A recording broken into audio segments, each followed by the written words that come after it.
Just imagine कीजिए 1 minute के लिए, अगर आप एल्बर्ट आइंस्टाइन की मदर से मिल पाते और उनसे कुछ प्रेगनेंसी टिप्स ले पाते, तो ये तो बहुत ही बढ़िया होता। पर ये तो हम केवल इमेजिन कर सकते हैं, पॉसिबल नहीं है। लेकिन ये वेरी मच पॉसिबल है कि रिसर्च के आधार पे हम कुछ ऐसे चीज़ें अपने प्रेगनेंसी में कर सकें जिससे हम बच्चे की ब्रेन डेवलपमेंट को वूम्ब में सपोर्ट कर सकें और उसकी ब्रेन को हम प्रॉपर एनवायरनमेंट दे सकें प्रॉपरली डेवलप होने के लिए। अब रिसर्च के अनुसार केवल 50% इंटेलिजेंस डिपेंड करती है किसी व्यक्ति के जीन्स पे या हेरिडिटी पे, और बाकी 50% किस पे डिपेंड करती है?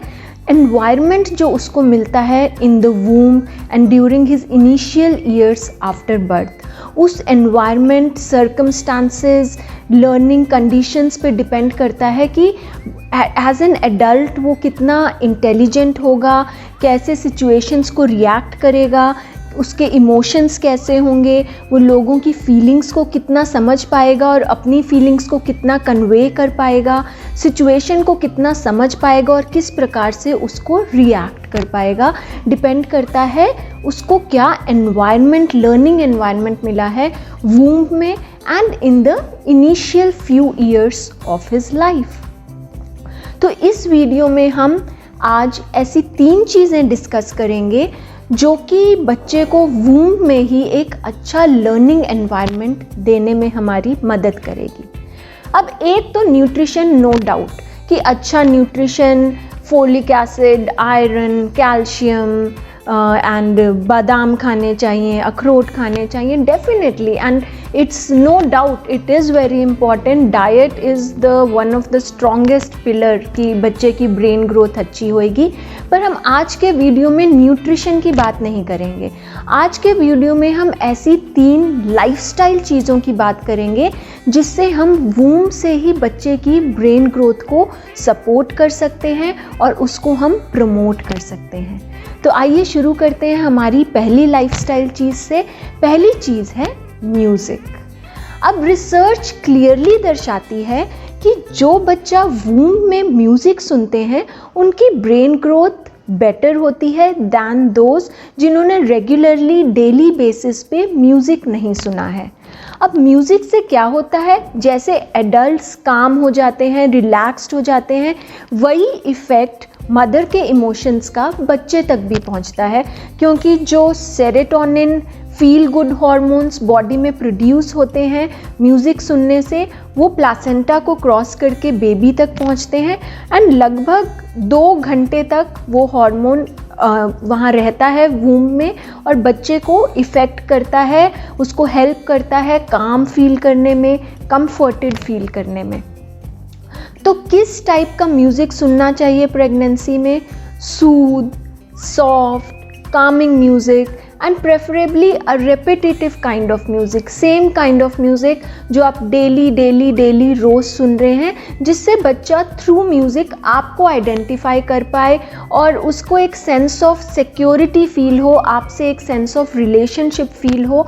क्योंकि जब आप डेली एक सेम सॉफ्ट म्यूज़िक सुनेंगे तो वो म्यूज़िक उसके मेमोरी पैटर्न्स में भी इस्टेब्लिश हो जाएगा और बर्थ के बाद जब वो आपकी वॉइस में या जो भी म्यूज़िकल इंस्ट्रूमेंट आप सुन रहे थे उसको दोबारा सुनेगा तो वो एक सेंस ऑफ कनेक्शन फील करेगा, इससे एक sense of security and comfort feel करेगा। तो आप कोई भी इंस्ट्रूमेंटल म्यूज़िक सुन सकते हैं, ललाबाई सुन सकते हैं, नर्सरी राइम्स सुन सकते हैं, कोई वैदिक प्रेयर्स सुन सकते हैं। तो कोई भी soft, smooth, soothing music regular basis पे रेपिटेटिवली सेम म्यूज़िक अगर आप ड्यूरिंग प्रेगनेंसी सुनते हैं तो वो बच्चे की ब्रेन ग्रोथ में बहुत हेल्प करता है। और रिसर्च दर्शाती है कि जो बच्चे रेगुलरली जिन्होंने वूम्ब में म्यूज़िक सुना है उनकी लैंग्वेज एबिलिटीज़, रीडिंग स्किल्स और उनके इमोशनल कोशेंट, जैसे IQ होता है इंटेलिजेंस कोशेंट, ऐसे ability to react to feelings and emotions, उसको कहते हैं इमोशनल कोशेंट, वो काफ़ी वेल डेवलप्ड होता है और उन बच्चों का कंसंट्रेशन स्पैन भी बाकी बच्चों से अच्छा होता है। तो यह था हमारा पहला lifestyle change, listening to music. Second है एक्सरसाइज। एक्सरसाइज से भी हम जानते हैं, जब हम एक्सरसाइज करते हैं तो बॉडी में endorphin, serotonins, feel happy hormones, feel good hormones secrete होते हैं, जो कि प्लासेंटा क्रॉस करके बेबी तक पहुंचते हैं और उसके ब्रेन ग्रोथ में हेल्प करते हैं। सेकेंड बेनिफिट एक्सरसाइज का क्या है, उससे हमारे ब्लड में ऑक्सीजन का लेवल बढ़ जाता है और वो हाई ऑक्सीजन वाला ब्लड जब बेबी तक पहुंचता है तो वो उसके ब्रेन डेवलपमेंट और बाकी मेटाबॉलिक प्रोसीजर्स में भी उसको बहुत हेल्प करता है, क्योंकि उसको हायर लेवल ऑफ ऑक्सीजन मिल रहा है जब हम एक्सरसाइज कर रहे हैं। अब देयर इज़ अ रिसर्च जो दर्शाती है कि रेगुलर एरोबिक एक्सरसाइज जिन मदर्स ने प्रेगनेंसी के दौरान की है, उन बच्चों के हाइपोथैलेमस में, हाइपोथैलेमस ब्रेन का एक सेंटर होता है जो कि लर्निंग और मेमोरी को कंट्रोल करता है, तो उन बच्चों के हाइपोथैलेमस में लगभग 40% ज़्यादा न्यूरॉन्स या ब्रेन सेल्स होते हैं अगर मदर ने रेगुलरली कम से कम आधा घंटा कुछ एक्सरसाइज की है। अब इस एक्सरसाइज के लिए आपको जिमिंग या कुछ हैवी एक्सरसाइज की ज़रूरत नहीं है। Half an hour walk in nature is also a very good thing आपके बच्चे के लिए, अगर आप थ्रू आउट प्रेगनेंसी उसे कर सकते हैं तो। और तीसरी चीज़ जो बच्चे की ब्रेन डेवलपमेंट में हेल्प करेगी वो है हमारा talking to the child and reading to the child. अब हम थ्रू साइंस हमें पता है कि वूम में बच्चा सुन सकता है, इसलिए म्यूज़िक से भी उसका ब्रेन डेवलप हो रहा है क्योंकि वो सुन रहा है। 5th मंथ से उसकी हियरिंग शुरू हो जाती है और 6th मंथ में और बेटर हो जाती है, एंड लास्ट ट्राइमेस्टर में तो वो उस हियरिंग को रिस्पॉन्ड भी करने लगता है बाय टर्निंग हिज हेड, और उसके ब्रेन में जो पैटर्न्स फॉर्म होते हैं वो सेम पैटर्न्स फॉर्म होते हैं जब वो बार बार same voices and same parent की वॉइस, सेम म्यूज़िक सुनता है तो ब्रेन में सेम ब्रेन पैटर्न्स फॉर्म होते हैं। तो 3rd ट्राइमेस्टर में वो वॉइस को आइडेंटिफाई करना और उसको रिस्पॉन्ड करना भी शुरू कर देता है। तो बच्चे से बात करके और उसके लिए रीडिंग करके हम वूम से ही उसका लर्निंग प्रोसीजर शुरू कर सकते हैं। उसके लिए हमें बर्थ तक वेट करने की ज़रूरत नहीं है। अब यह रीडिंग क्या करनी चाहिए, आप उससे डे टू डे की बात कर सकते हैं। वाइल कुकिंग आप बोल सकते हैं, आज आप उसके लिए क्या प्रिपेयर कर रहे हैं, आज वो क्या खाएगा, आप कितने बजे वॉक पे जा रहे हैं, आज आपका रूटीन क्या रहेगा। तो आप जैसे किसी और पर्सन से अपनी डेली की बात करते हैं, उसी तरह आप वूम में अपने बच्चे से भी कर सकते हैं। जो वैल्यूज़, जो कैरेक्टर आप बच्चे के लिए एस्पायर करते हैं, उससे रिलेटेड स्टोरीज़ आप उसके लिए रीड कर सकते हैं, ललाबाई सिंग कर सकते हैं।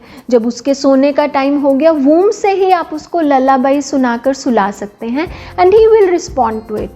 बर्थ के बाद जब आप सेम ललाबाई उसके लिए सिंग करेंगे तो वो सोएगा, वो कंफर्टेड फील करेगा, काम फील करेगा और उस वॉइस से खुद को रिलेट कर पाएगा।